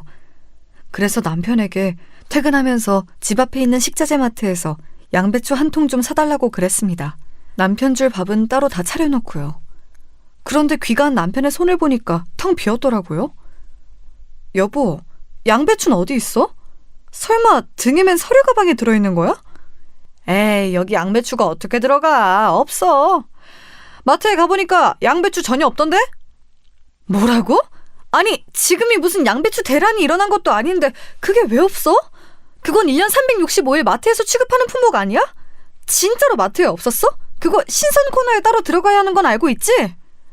아, 당연히 알지. 거기를 내가 몇 번을 가봤는데 그 사실을 모를까 봐서? 없었다니까. 기껏 퇴근하면서 들러준 사람한테 수고했다, 고맙다 이런 말은 못할 망정 자기 생각만 하고 진짜 너 이기적이다. 아무리 생각해도 이상했어요. 그래서 제가 아픈 몸을 이끌고 꾸역꾸역 그 마트를 가봤습니다. 그랬더니 떡하니 양배추가 쌓여있더라고요. 그거 결제하는데 얼마나 열이 받아서 손이 떨리던지 제가 남편에게 따졌죠. 왜 거짓말했냐고요. 그랬더니 남편이 저에게 뭐라고 그랬던 줄 아시나요? 뭐야? 본인이 직접 마트 가서 양배추 사면 되는 거였는데 피곤한 나를 시켜 먹으려고 했던 거였어? 아주 무서운 여자네. 내가 거짓말을 하기에 앞서서 당신이 먼저 치사하게 굴었으니까 서로 감안해서 없던 일로 해. 내가 양보할게. 양보해서 그냥 없던 일로 하자는 거야. 도대체 어떻게 하면 그런 해괴한 결론이 나온단 말인가요? 제가 너무 황당하고 어이가 없어서 한참을 그 사건을 곱씹었어요. 연애할 때는 왜 이 남자가 이토록 독특하게 이상한 사람인 걸 몰랐을까 하는 후회로 자책도 하였죠. 제가 너무 눈치가 없고 아둔한 사람처럼 느껴졌기 때문이에요. 이상한 건 남편인데 반성은 제가 하고 있는 이 황당한 상황은 날이 갈수록 더 정도가 심해졌습니다. 어느 날 찜닭을 시켜 먹었는데 제가 잠깐 반찬 하나를 꺼내러 간 사이 남편이 닭다리를 제 목까지 가로채려고 하다가 그걸 바닥에 흘렸더라고요. 제가 어이없어서 가만히 쳐다봐 주니까 남편은 횡설수설을 했어요. 닭다리 부위가 기름이 져서 몸에 안 좋대. 그래서 내가 대신 먹어주려고 했어. 아, 그래? 근데 미안하지만 나는 맛있는 거 많이 먹고 빨리 죽자는 주의여서 내가 부드러운 살 먹을 테니까 건강한 가슴살이나 많이 먹어줘. 제가 태연하게 받아쳤더니 남편이 콧김을 씩씩거리면서 뿜더라고요. 그러더니 기어이 부드러운 살을 쏙쏙 자기가 빨리 골라먹고 가슴살을 은근히 제 앞으로 밀어놨어요. 단팥빵 여러 개 든 걸 사왔더니 팥들은 부분만 싹 중점적으로 먹고 테두리만 지저분하게 남겨놓은 걸 보고 제가 기겁했습니다. 살다 이렇게 매너 없는 사람을 처음 봤어요. 삼겹살을 같이 구워 먹잖아요.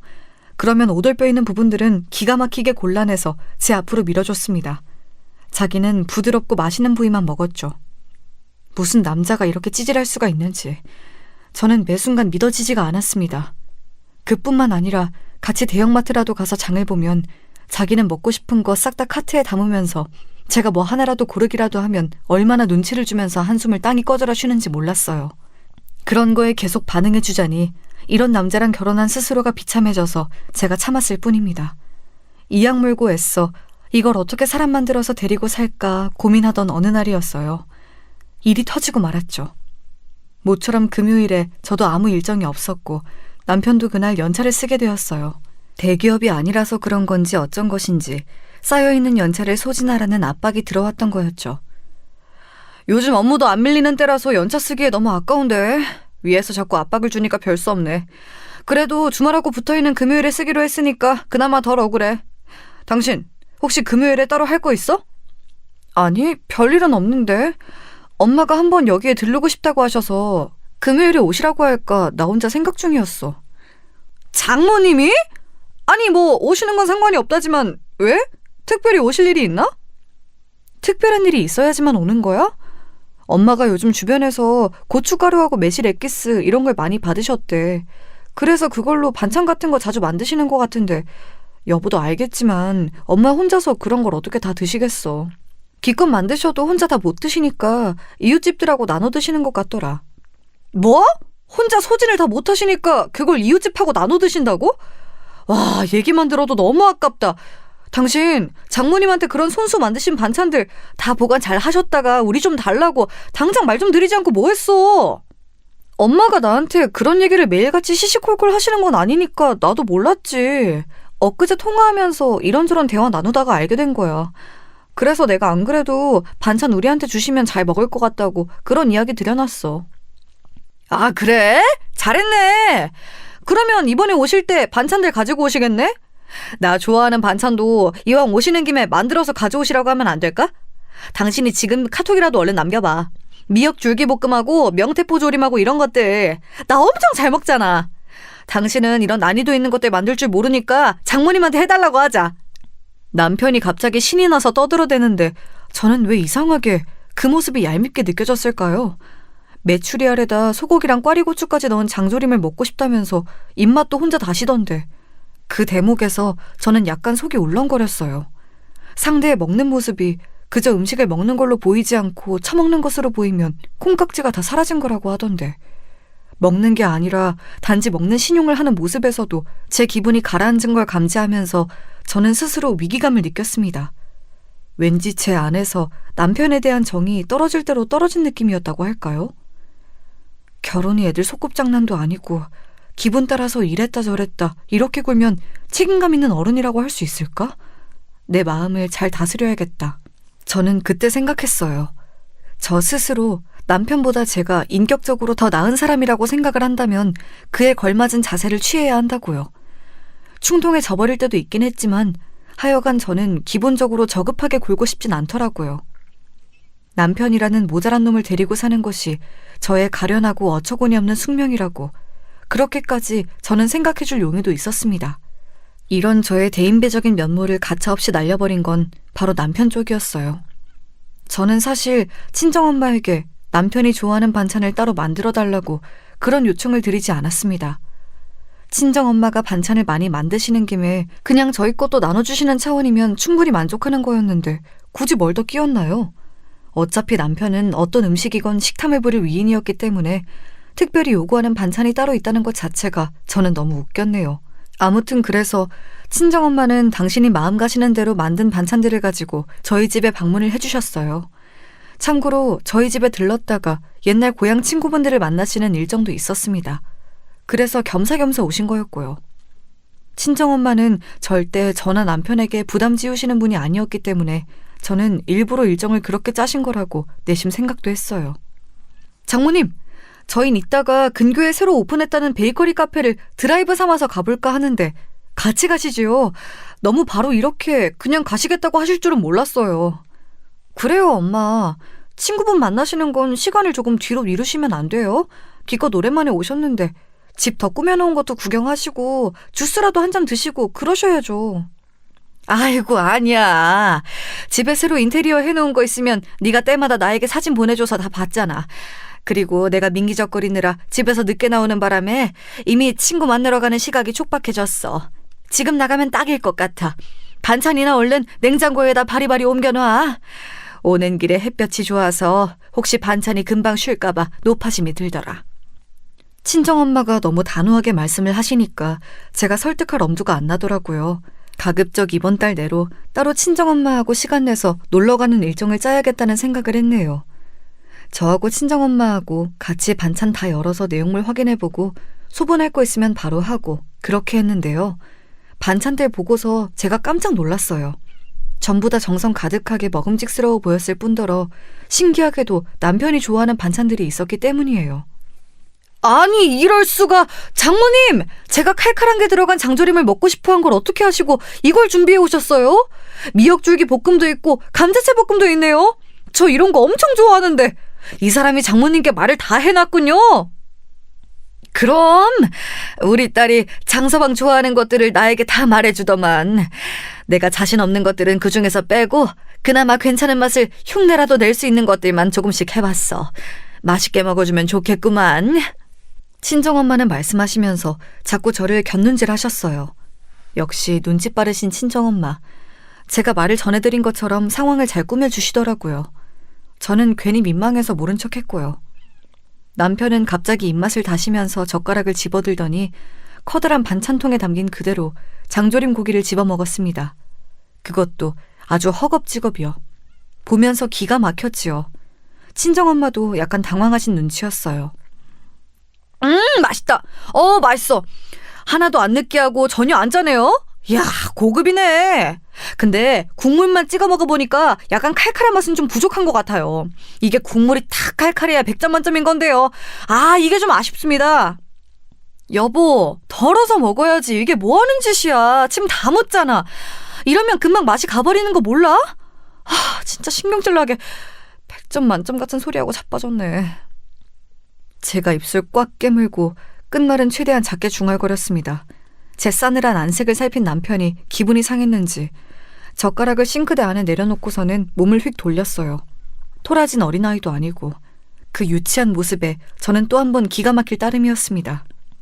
금세 저희 부부 사이에 흐른 냉기를 눈치챈 친정엄마가 애써 웃어 보이셨죠. 하여간 사이좋게 지내고 반찬 아낄 것 없이 입에서 당길 때 팍팍 먹어. 다 떨어지면 내가 언제든지 새로 해줄 수 있으니까. 그럼 나는 이만 가볼 테니 둘이서 밖에 재미난 곳에 놀러가서 시간 보내고 그래. 엄마, 근데 친구분 만나러 어느 쪽으로 가신다고 하셨더라? 저희가 나가는 김에 모셔다 드릴게요. 잠깐만 계세요. 우리 금방 나갈 참이니까. 그렇지 당신? 금세 삐져있던 남편은 제가 그렇게 물어보자 흠칫하더니 되게 퉁명스러운 얼굴과 말투로 대답을 했어요. 아니, 금방 안 나갈 건데? 낮 시간 중반 때는 카페에 사람 가장 많을 때니까 그때를 살짝 피해서 가자고 한 건 당신이었잖아.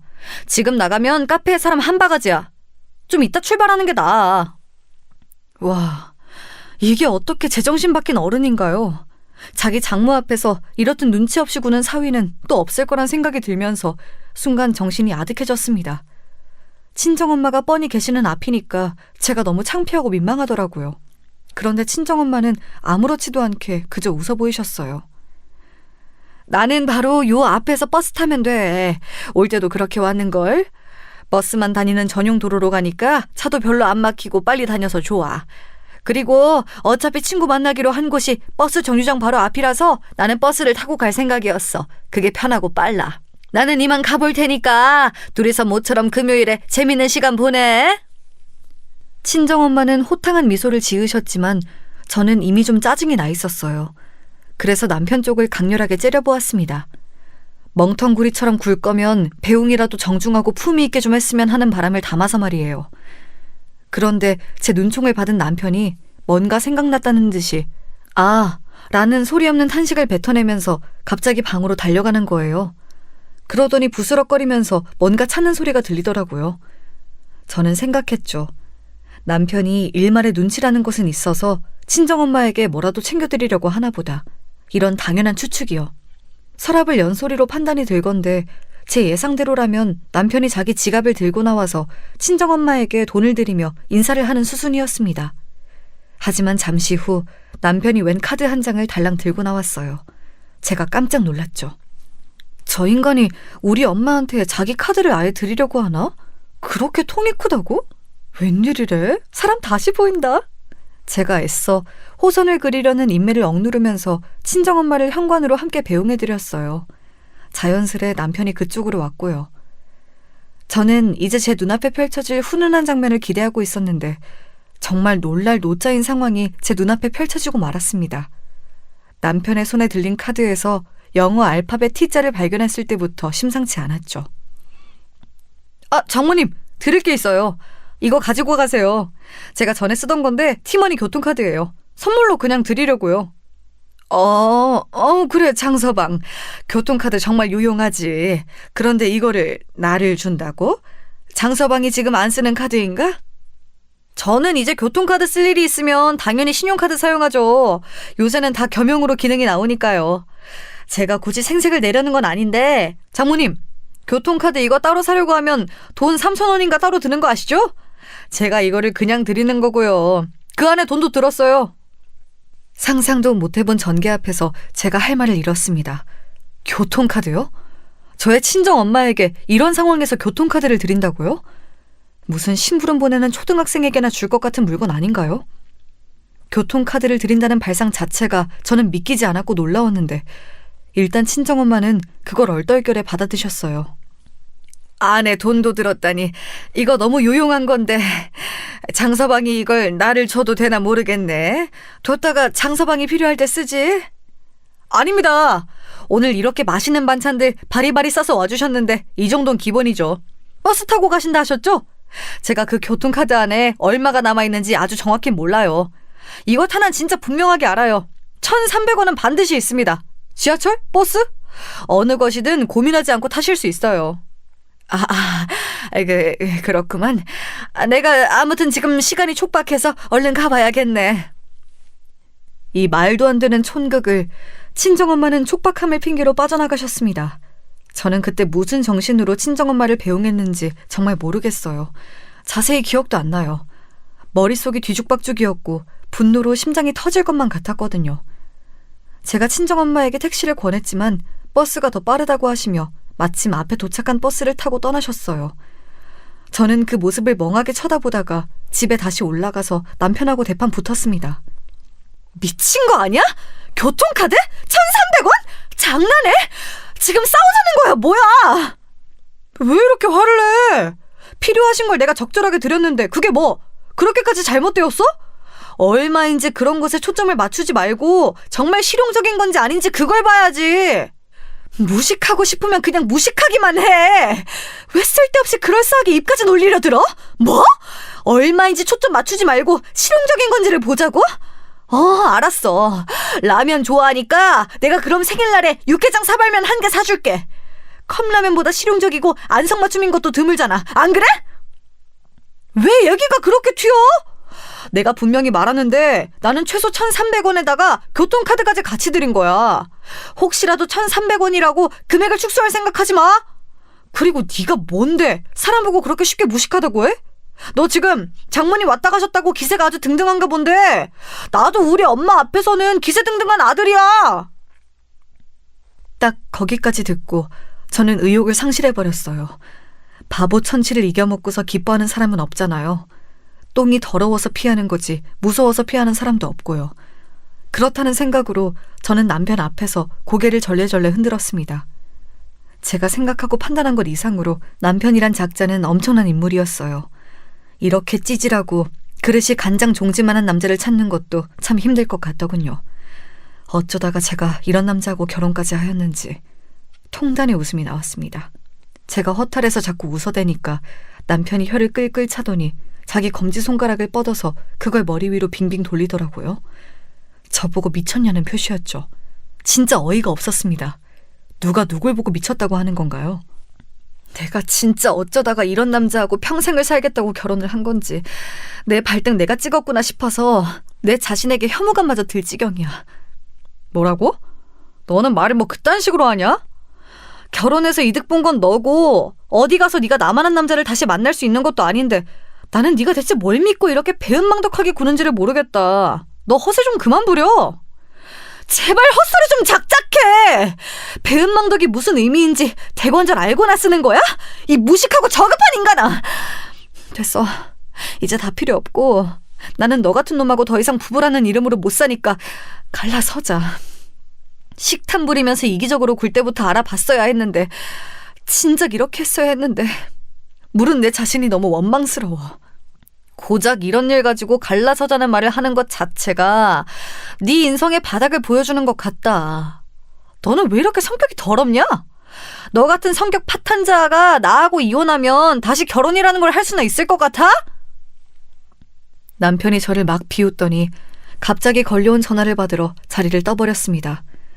저는 지끈거리는 머리를 부여잡고 있었죠. 저보다 자기가 100배 1000배 낫다고 생각하는 저 남자하고 저는 평생을 살 수 없었습니다. 이제 이 사실은 극명해졌어요. 친정엄마가 가져와 주신 반찬을 다시 한번 정리하면서 제가 남편에 대한 분노로 이를 갈고 있을 때였는데요. 왠지 통화가 길어지는 것 같더라니. 그게 아니라 남편이 통화 1개를 마치고 나서 새로의 다른 통화를 시작한 거였더라고요. 하도 크게 말을 해서 저에게 그 내용이 다 들렸습니다. 엄마! 나 오늘 휴가 써서 집에 있는데 냉장고를 보니까 반찬이 하나도 없는 걸 보니까 갑자기 엄마 생각이 나서 전화드렸어. 엄마 반찬 먹고 싶다. 꼴값이 따로 없었습니다. 반찬이 없다느니 하는 헛소리를 함으로써 시어머니께 제 흉을 보고 자기도 우리 엄마 반찬 먹으면 된다는 걸 저에게 과시하는 그 행동에 눈살이 찌푸려졌어요. 뭐 저렇게 찌질한 남자가 있을까 싶어서 새삼 또 신기할 지경이었네요. 제가 한심스러운 눈빛으로 쳐다봐줬더니 남편이 자존심이 상했나 봐요. 전화 끊고 나서 저에게 시비를 걸길래 저도 맞받아쳤고 저희 그날 진짜 개싸움했습니다. 그런데 시어머니로부터 연락이 오더라고요. 그것은 바로 방문 예고장이었습니다. 얘, 너 걸핏하면 우리 아들을 쫄쫄 굶겼다면서? 너 어떻게 그럴 수가 있니? 네? 굶기다니 그게 무슨 말씀이신지요? 저는 금시초문인데요.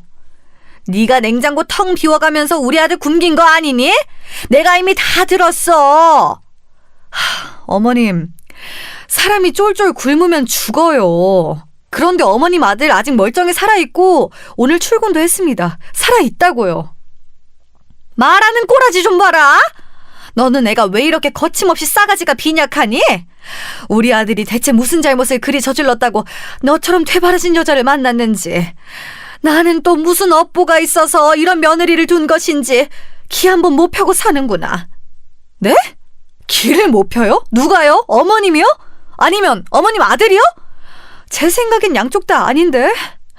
저하고 생각이 무척 다르시네요. 아무튼 저는 사람 쫄쫄 굶긴 적 없어요. 냉장고가 텅텅 빈 적도 없고요. 그건 내가 직접 가서 확인하면 될 일이야. 모레 저녁에 들를 테니까 그런 줄 알고 있어라. 냉장고부터 다른 부엌 살림들까지 내가 다 체크할 거니까 얄팍한 마음가짐으로 있지 않는 게 좋을 거야. 그러시든지 말든지 저는 상관이 없었습니다. 이제 그런 거에 관심이 없었죠. 다만 시어머니께서 오시기로 한 김에 제가 할 일이 생각나서 그거나 실행했네요. 참고로 친정엄마가 다녀가셨던 그 이후 나흘째 남편과는 냉전 중이었어요. 대화도 아예 안 했는데요. 남편이 먼저 저에게 한마디씩 걸긴 했는데 그게 참 황당했죠. 좋은 말로 할 때 나에게 얼른 사과해. 더 늦어지면 네가 아무리 사과해도 내가 안 받아줄지 모르니까 그때 가서 후회해봤자 늦는 거야. 왜 자꾸 나보고 사과를 하래? 진짜 돌았어? 잘못을 한 건 당신이라니까 내가 아니라. 너 진짜 그러다가 나를 영영 놓치는 수가 있다. 나중에 울고불고 후회나 하지 마라. 사람 복장 터지게 하는 대회 같은 게 있다면 남편은 반드시 수상자 목록에 이름을 올릴 작자였어요. 아니, 어느 정도로 말이 안 통하는 게 아니라 아예 사고방식 자체가 틀려먹었으니까 이건 아예 상대하는 게 벅차더라고요. 이런 비정상인과 계속 있다 보면 저도 언젠가 휘말릴 게 틀림없었습니다. 이를 박박 깔며 이 망할 놈에게 한 방 먹여줄 때를 일부러 기다린 저는 그날이 오자 반갑게 시어머니를 맞아드렸습니다. 토요일 오전에 오신다고 하길래 그 전날부터 제가 두근거려서 잠까지 설쳤네요. 어서 오세요, 어머님. 무겁게 실이 뭘 이렇게 많이 들고 오셨어요? 내가 무겁게 안이 들고 올 수가 있어야 말이지. 우리 아들이 먹을 게 없어가지고 반찬 타령을 해대고 있는데 내가 어떻게 반찬을 이것저것 준비 안 해올 수가 있었겠어? 안 그러니? 아, 그러셨구나. 네, 알겠어요. 반찬 정리해두시는 건 둘이서만 하셔야 할 것 같아요. 제가 주말이라 약속이 있어서요. 지금 준비하던 도중이었는데 얼른 옷 갈아입고 나가봐야 하거든요. 뭐야? 이런 거 정리하고 나면 은근히 뒷정리할 게 나오기 마련인데 그걸 네가 안 하면 누가 한다니? 설마 우리 아들 보고 하라는 거야? 못할 건 또 뭔가요? 근데 어머님께서 계시니까 그냥 어머님이 하시면 되겠네요. 냉장고 안쪽 배치 어머님께서 마음대로 바꾸셔도 되어요. 저는 별로 상관 안 해요. 제가 룰루랄라 콧노래까지 살짝 흥얼거리며 옷을 갈아입으러 가자 부스스한 잠옷 차림의 남편이 어이없다는 듯이 저를 쳐다봤어요. 우리 엄마가 방금 오셨는데 너는 지금 놀러 나가겠다고? 이게 무슨 예의범절이야? 내 맘이지. 원래는 반찬 뭐 가져오셨는지 다 구경하면서 젓가락으로 침 묻혀가면서 맛보려고 했는데 약속에 있어서 나가는 바람에 못 그러는 게 살짝 아쉽네. 남편이 했던 못 배워먹은 행동을 말로 되돌려줬죠. 그러자 남편이 분하다는 표정을 지으면서도 대꾸를 못하더라고요. 저는 태연하게 옷을 갈아입고 나왔어요. 그러자 부엌에 있던 두 사람이 동시에 제 쪽을 노려보더라고요. 너 이것 좀 거들어주고 나가라. 진짜로 아무것도 안 하고 쓱 나갈 심사는 아니었겠지? 설마 하니 그렇게 싸가지가 바가지이려고? 가정교육을 그렇게 받진 않았겠지? 왜요? 그냥 나가버릴 심사 맞았는데요. 아 참! 대신에 어머님께 드릴 게 있어요. 제가 정리하는 거 못 도와드리고 오시자마자 외출을 나가는 대신에 어머님께 뭐 좀 드리려고 준비한 게 있거든요. 제가 밝게 웃으며 말하자 두 사람이 엄청 궁금하단 낯이 되어서 호기심 어린 눈빛으로 저를 빤히 쳐다보더라고요. 저는 그 시선을 받으며 아주 즐겁게 하얀 봉투를 시어머니께 내밀었습니다. 남편은 못 배워먹어서 한 손으로 제 친정엄마에게 교통카드를 건넸으나 저는 그 인간보다는 스스로 낫다고 생각을 했으므로 두 손 공손하게 드렸답니다. 당신 이거 뭐야? 설마 우리 엄마 주려고 용돈을 준비한 거야? 그럴 줄은 몰랐는데? 헛다리를 짚은 남편이 깜짝 놀라면서 저와 하얀 봉투를 빠르게 번갈아 쳐다보았어요. 저는 의기양양하게 웃을 따름이었죠. 시어머니께서 밝은 표정으로 봉투 안을 들여다보셨습니다. 용돈? 얘가 이 정도의 센스는 있는 애였구나. 용돈이라니. 어디 보자. 아니, 이게 뭐지? 웬 동전이 있는데? 300원? 1,000원짜리 한 장은 또 뭐람? 그리고 같이 든 이 종이는 또 뭐고? 여기 와주시는 수고, 또 가실 때 드는 수고까지. 어머님을 위하는 마음으로 1,300원 준비해드렸습니다. 그리고 같이 든 종이는 어머님을 위한 제 자그마한 선물이에요. 펼쳐보시면 분명히 만족하실 거예요. 1,300원이라는 액수에 남편의 얼굴이 삽시간에 붉게 달아올랐는데 그 사이 시어머니께서는 홀린 듯이 멍한 표정으로 종이를 펼쳐보고 계셨습니다. 동시에 그 내용을 들여다본 두 사람이 소스라치게 놀랐죠. 그건 바로 이혼이라는 목적을 두고 작성된 내용이었으니까요. 전 이미 도장 찍었어요. 어머님의 귀한 아들만 도장을 찍으면 되네요. 그러면 저희는 이제 이혼 성립이 되어서 남남이 될 거고요. 어머님께서는 무척 행복해지시겠죠. 어때요? 정말 좋아하시지 않고는 못 빼기는 엄청난 선물이지요? 이혼? 아니, 아무리 그래도 그렇지 이혼이라니. 이건 너무 갑작스러운데? 이혼을 요구하더라도 우리 아들이 하는 거지 어떻게 네 쪽에서 먼저... 저는 시어머니께서 충격에 신음하시거나 말거나 넋이 나가 있는 남편을 향해 카리스마 넘치게 외쳤지요. 어이! 나 밖에서 놀고 돌아올 동안에 제대로 도장 찍어 놔라. 설마 이제 와서 구차하게 나한테 매달리면서 이혼하기 싫다고 난리치면 진짜 가만 안 둬. 내 모든 것을 다 걸고서 당신의 사회생활을 망쳐놓을 거야. 알아들어? 정말로 나하고 이혼하려고? 어떻게 그럴 수가 있어? 이혼하면 본인만 손해인데 왜 이런 결정을 하려는 거야? 당신 바보 등신이야? 내가 바보 등신이든 아님 해산 말미잘이든 그건 상관할 바가 아니고 거기에 도장이나 얌전히 찍어놔. 혹시 나를 너무 사랑해서 견딜 수 없는 나머지 여생을 나를 위한 노예로 살고 싶어 환장한 건 아니겠지? 그런 생각으로 도장을 안 찍는다면 너무 소름 끼칠 것 같아. 제가 가련한 표정을 꾸며내며 그렇게 말을 했을 때 시어머니께서는 뒷목을 움켜쥐시며 눈을 질끈 감으셨어요. 그러자 놀란 남편이 시어머니를 얼른 부축하더군요. 저는 유유히 가방을 챙겨서 집을 나섰습니다. 아, 그리고요. 1,300원이 어떻게 나온 액수인지 궁금하시거든 귀한 아들에게 물어보세요. 그럼 전 이만 나갑니다. 제가 돌아왔을 때 어머님이 안 계셨으면 좋겠어요. 저는 명랑하게 마지막 발언을 남겼죠. 두 사람이 아주 벙찐 얼굴로 저를 응시하고 있었던 것 같네요. 하도 홀가분하게 나와서 그때의 표정을 잘 봐두진 못했어요.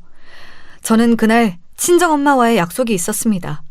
새로 생긴 서울의 근교 베이커리 카페에 함께 갔죠. 제가 구태여 남편과의 이혼 이야기를 안 꺼냈음에도 친정엄마는 무언가 짐작을 하셨는지 진중한 눈빛으로 저에게 몇 번 고개를 끄덕여 주셨어요. 돌이킬 수 없는 지점까지 가기 전에 얼른 돌아가는 것도 용기가 필요한 거야. 나는 우리 딸이 그런 용기를 가지고 있는 사람 같아서 그게 너무 멋져 보여. 우리 딸 늘 장하고 자랑스럽다. 엄마 마음 알지? 엄마가 항상 우리 딸 응원해. 친정엄마가 문득 제 손을 잡아주시면서 먼저 그렇게 말씀을 하셔서 제가 울컥하고 말았죠. 참았던 소름이 밀려와서 잠시 울고 말았는데요. 그러고 나니까 뭔가 후련했어요. 처음부터 끝까지 제 편인 존재가 있다는 사실이 너무나도 감사했습니다. 그 이후로는 어떻게 되었냐고요? 당연히 그놈하고는 이혼을 했어요.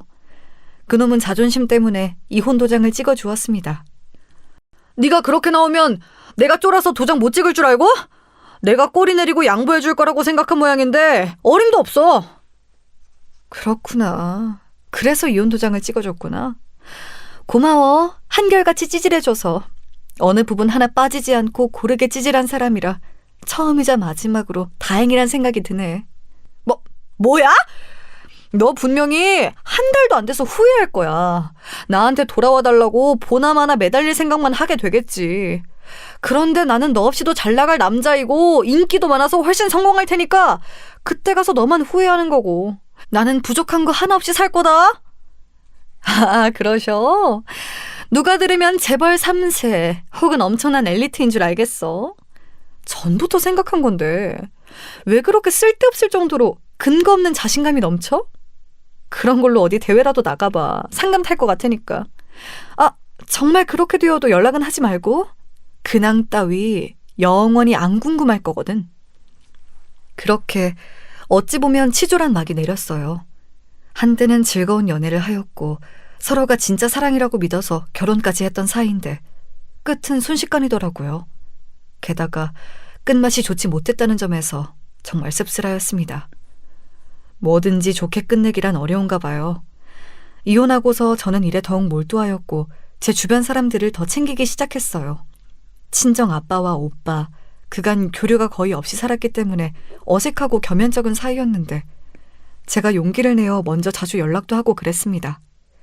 사실 이런 거에 용기를 내는 게 돈이 드는 것도 아니고 체력을 요하는 것도 아니잖아요. 단지 제가 생각을 전환하고 자존심을 내려놓기만 하면 되는 일이었죠. 그런데 놀라운 변화가 일어나더라고요. 몇 주가 지나자 이제 친정 아빠와 오빠 쪽에서 저에게 먼저 연락을 하기 시작했어요. 그러면서 저희는 점차 가족다운 모습을 갖춰갔죠. 친정 엄마까지 함께 저희 넷이서 밥도 먹었고요. 분위기 괜찮았어요. 이런 식으로 점차 발전해 나갔네요. 지금은 전혀 안 어색하고 편한 관계가 되었어요. 그리고 제 전남편이 된 그놈 말인데요. 전혀 안 궁금했지만 겹치는 지인이 있어서 우연히 소식을 듣게 되었는데 저하고 이혼한 뒤로 술을 그렇게 마시면서 살더니 일에 집중을 잘 못했나 봐요. 직장에서 미운털 제대로 박혀서 거의 쫓겨나는 모양새로 퇴사를 했다네요. 그럼에도 정신을 못 차리고 술을 또 마시다가 웬 애 3명 딸린 미혼모하고 사고를 쳤다나 뭐라나 그런 후문이었습니다. 그 미혼모가 임신을 했는데 그 아이를 낳겠다고 해서 전 남편이 뒤집어졌고 그 모친 되시는 제 전 시어머니께서는 더 뒤집어져서 아예 쓰러졌다는 이야기였네요. 이쯤 되면 이혼하고서 후회하는 일상을 둘 중에 누가 보내고 있는지 이미 답이 나온 것 같죠? 저는 안일했던 제 과거를 반성도 하면서 제 주변을 살뜰히 살피고 돌아보면서 그렇게 잘 지내고 있는 중이랍니다. 저보다 나이도 어리고 돈은 더 잘 버는 남자친구하고 연애도 하면서요. 결혼 생각은 아직 없어요. 결혼이란 그 무엇보다 심사숙고해야 하는 중대사가